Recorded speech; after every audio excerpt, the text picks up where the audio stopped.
नवीपेठ माळेवाड्यामध्ये चोरट्यांचा धुमाकूळ, 2 ठिकाणी घरफोडी, लाखोंचा मुद्देमाल लंपास। शहरातील बाजारपेठ असलेल्या नवीपेठ आणि माळेवाडा इथं रविवारी मध्यरात्री 2 ठिकाणी चोऱ्या झाल्याचं समोर आलंय। भरवस्तीतील नवीपेठ इथं घरफोडी करण्यात आली असून माळेवाड्यामध्ये चपलाचं दुकान फोडण्यात आलंय। भर बाजारपेठेमध्ये चोरी झाल्यानं खळबळ उडाली आहे, त्यामुळे नागरिकांमध्ये भीतीचं वातावरण आहे।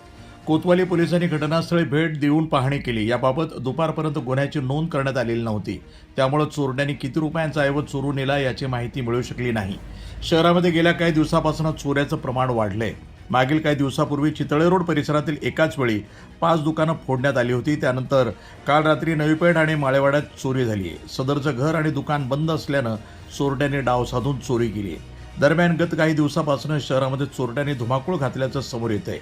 एका पाठोपाठ चोऱ्या होत आहेत। दुचाकी वाहन चोरणारेही सुसाट सुटले आहेत। धूम स्टाईल गंठन पळवणारे आहेत, त्यामुळे शहरामध्ये घबराट पसरली आहे।